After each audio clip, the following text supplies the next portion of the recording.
नमस्कार, स्वागत है आपका हमारे खास कार्यक्रम अपना उत्तर प्रदेश में। मैं आपके साथ रवि राजपूत। वहीं गोरखनाथ मंदिर में विजयदशमी उत्सव का शुभारंभ श्री नाथ जी के विशिष्ट पूजन से हुआ और गोरख पीठाधीश्वर विशेष परिधान में मुख्यमंत्री योगी आदित्यनाथ ने परंपरा का पालन करते हुए गुरु गोरक्षनाथ के मंदिर में जाकर विधि विधान से पूजा अर्चना की।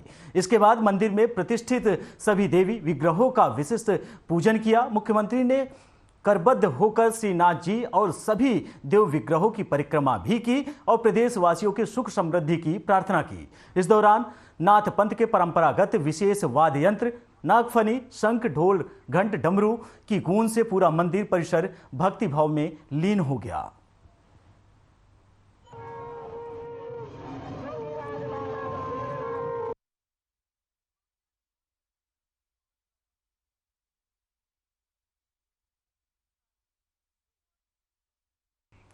ब्रेक के बाद आप सभी का स्वागत है। बढ़ते हैं अगली खबर की ओर, जहां बीते वर्षों में उत्तर प्रदेश की राजधानी लखनऊ ने कई तौर देखे हैं।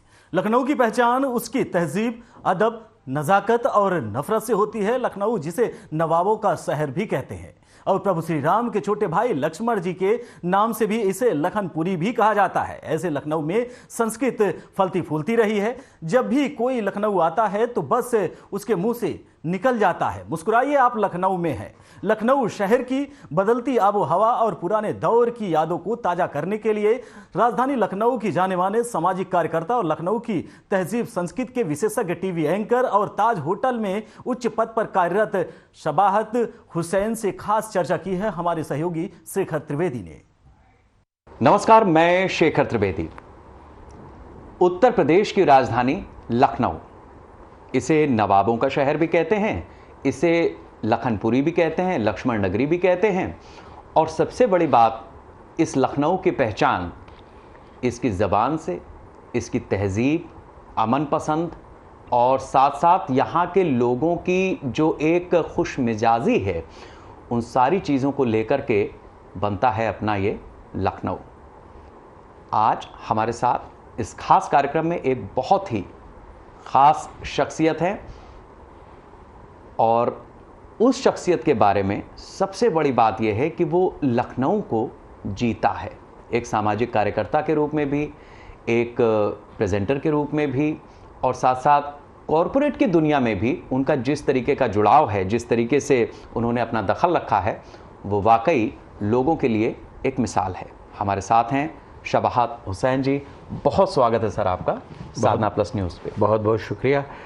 सबसे पहले तो मैं साधना प्लस न्यूज़ चैनल का शुक्रगुजार हूँ कि वो वक्त वक्त पर ऐसी चीज़ों को उजागर करते रहते हैं और समाज के सामने लाने की कोशिश करते हैं जो बाकी दूसरे चैनल नहीं कर रहे हैं। तो एक तो इस बात की मुबारकबाद भी दे रहा हूँ कि आप यहाँ की तहजीब, यहाँ के तमद्दुन, यहाँ के नफासत, यहाँ की नज़ाकत को एक मंच पर ला रहे हैं पब्लिक के सामने, जिससे कि वो उससे रूबरू हो। और जहाँ तक आपने अभी अपने इंट्रोडक्शन में बयान किया कि लखनऊ जो है नी वो एक बहुत ही अमन पसंद शहर है, तो इसमें कोई दो राय नहीं कि लखनऊ एक वो शहर है जो यहाँ पर कोई भी मज़हब की या कोई ज़ात की या कोई भी किसी तरह ऊंच नीच घरानों का कोई भी यहाँ दखल नहीं होने दिया किसी भी शख्स ने अपनी आम जिंदगी में। और जो भी यहाँ के लोग रहने वाले हैं पुराने लखनऊ के ले लिए, नए लखनऊ में तो खैर नए तरह के लोग आके बस गए हैं, लेकिन अगर पुराने लखनऊ में आप चले जाइए, मिसाल के तौर पर आज दशहरे के ऊपर हम आपको बता दूं कि आज अगर पुराने लखनऊ में चले आइए तो आपको ये पहचानना मुश्किल हो जाएगा कि दशहरा में जो रावण दहन का प्रोग्राम हो रहा है इसमें कौन किस धर्म का है, क्योंकि सबके पहनावे इतने खुश मिजाज होते हैं और इस तरह एक दूसरे से गले मिलते हैं कि लगता है सबका पर्व है। और लखनऊ की तारीख़ रही है कि यहाँ का कोई भी अगर पर्व रहा है तो वो सब मिलकर मनाते थे। मिसाल के तौर पर आपने वाजिद अली शाह साहब का नाम सुना होगा, तो कैसर बाग बारादरी में लोग जाते हैं, सोचते हैं यहाँ एग्जीबिशन लगती है, यहाँ शादी ब्याह होती है, यहाँ पर और किसी तरह के कोई कार्यक्रम होते हैं, लेकिन असल मकसद जो बारादरी का उनका था वो बारादरी उन्हें बनाई इसलिए थी कि बसंत पंचमी का त्यौहार उस बारादरी के अंदर बड़े ही हर्षोल्लास के साथ, बड़े ही ज़ौक़ के साथ, बहुत ही कहते नहीं है खुश मिजाजी के साथ मनाया जाता था। और वाजिद अली शाह साहब का एक पूरा वो पर्व कहलाता था वो बसंत पंचमी का। तमाम तरह के वो इस तरह के जो भी आपके त्यौहार होते थे उसको मनाते थे। पुराने लखनऊ में आप आज की तारीख़ में चले जाइए, जब होली में जो बारात निकलती है तो उसकी तारीख़ रही है कि उस बारात का स्वागत तमाम मुसलमान करते हैं। इसी तरह आप अगर मुहर्रम में चले जाइए तो वहाँ पर मुहर्रम के दौरान जो सबीलें लगती हैं, जिसको आप पियाओ बोलते हैं हिंदी में, पानी पिलाने के, तो अगर 50 सबीलें होंगी तो उसमें 20 सबीलें या तो हिंदू धर्म के लोगों की होंगी या आपके सिख धर्म की होंगी या और किसी धर्म से मुताल्लिक़ होंगी। तो एक ये जज्बा है, इस जज्बे को धीरे धीरे लोग देखते हैं, जो बाहर से आते हैं वो कहते हैं कौन सा शहर है जहाँ ये पहचानना मुश्किल हो जाता है पहनावे से, जहाँ ये पहचानना मुश्किल हो जाता है ज़बान से, यहाँ ये पहचानना मुश्किल होता है महफ़िलों से, जहाँ ये पहचानना मुश्किल हो जाता है त्यौहार के जो यानी कहते नहीं मनाने से, ये कौन किस धर्म का है। तो ये आपके अंदर एक खुदादाद चीज़ है लखनऊ के अंदर कि हर रहने वाले को यहाँ का ये शरफ़ हासिल है और बड़े फ़ख्र से हम लोग कहते हैं कि हम लखनऊ के हैं।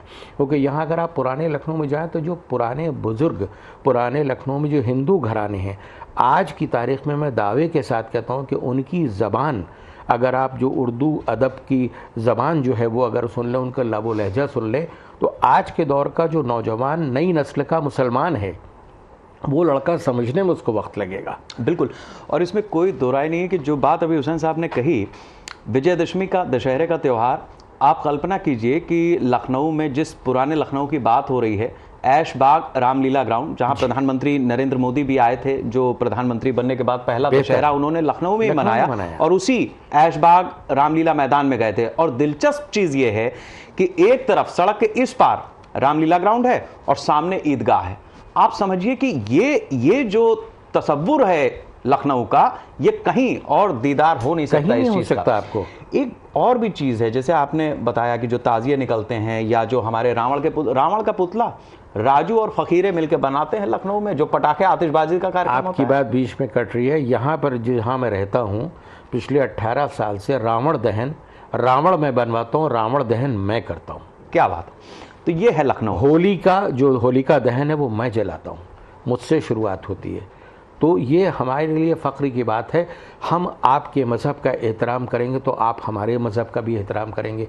कोई भी मज़हब का तर्जुमा कर लिए, अनुवाद कर लिए, ट्रांसलेशन कर लिए, टोटल मज़हब की हर किताब में यही लिखा है कि सर्वधर्म जो है नहीं, वे किसी भी इंसान की इज़्ज़त करना है, उसकी तमाम चीज़ों की दुश्वारियों को दूर करना है। ये हमारा मज़हब सिखाता है, जो लखनऊ में आपको देखने को मिलता है। और ये सोचना लोगों के लिए बहुत ही गलत चीज़ है कि जैसे अगर उर्दू ज़बान है तो वह किसी एक मज़हब की है या किसी एक ज़ात की है, या हिंदी ज़बान है वो किसी एक मज़हब की या किसी ज़ात की। मुझे तकरीबन 30-31 साल हो गए लखनऊ दूरदर्शन पे समाचार पढ़ते हुए, और मैं हिंदी में सेलेक्ट हुआ था और आज की तारीख में भी मुझे कमांड हो गई अब हिंदी पे इतने साल में, लेकिन आज भी मैं सीखता हूँ। इसी तरह उर्दू तो मेरी ज़बान रही, मातृभाषा, लेकिन क्या है कि अगर आप पुराने लखनऊ में चले जाइए तो अक्सर मैं हिंदू भाइयों को कुछ शब्दों के उच्चारण पे टोक देता हूँ। जिस तरह वहाँ का पुराना लखनऊ का रहने वाला कोई मुसलमान बुज़ुर्ग हम आज के नए नौजवान मुसलमान को टोक देता है कि तुम्हारा तलफ़्फ़ुज़ सही नहीं है, इसको इस तरह कहो। तो ज़बान किसी की जागीर नहीं होती, और कहते नहीं है कि त्यौहार किसी की जागीर नहीं होती। यह आपका अपना अक़ीदा होता है, अपना आप कहते नहीं सोच होती है कि आप उसको किस तरह मनाएं। और यही एक हम पैगाम देते हैं, और हमारा हिंदुस्तान के लिए या हमारा यूपी के लिए, लखनऊ के लिए, सब उसी की देन है कि आज पूरी दुनिया में लोग कहते हैं कि ये एक अमन का गहवारा है। ये जिस गहवारे के अंदर तमाम रंग के फूल खिलते हैं, लेकिन खुशबू सबकी वैसी होती है जो इंसान के दिलों में ठंडक देती है, भाईचारे का पैगाम देती है। ये बात अलग है कि लखनऊ बढ़ता गया, वो बढ़ते बढ़ते आसपास के इलाकों में नए दूसरे शहर के लोग आकर बसते गए, और ज़ाहिर है कि उनकी ज़बान मुख्तलिफ थी, अलग थी, तो यहाँ की ज़बान अपनाने में उनको वक्त लगा, और धीरे धीरे उनको चूँकि आम समाज के साथ जुड़ना था, तो वो ज़बानों का जो तालमेल हुआ वो सही बैठ नहीं पा रहा है।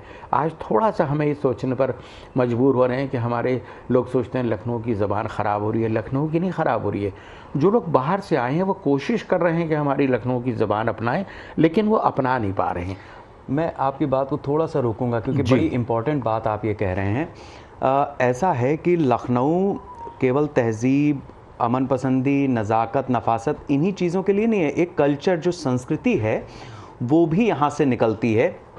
हम ये देख रहे हैं हुसैन साहब कि जी, हमारे शहर का जो कल्चर है जी, ये बात तो ठीक है कि बहुत सारे बच्चे हैं जिनको यहाँ के बजाय कहीं बाहर काम मिला, आईटी सेक्टर में या अलग अलग इंडस्ट्रीज़ में, तो वो वहाँ चले गए।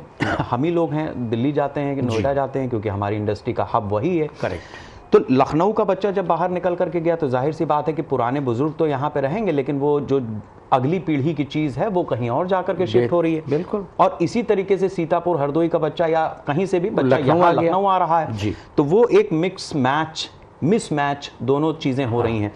अब इसमें अगर हमें अपनी चीज़ों को सहेजना है तो आपका तजुर्बा क्या कहता है, हम सहेजें कैसे? देखिए, तजुर्बा यही कहता है कि आप अपनी ज़बान से कभी दूर ना जाइए, अपनी संस्कृति से दूर ना जाइए। हमने इधर कुछ सालों में देखा है, 10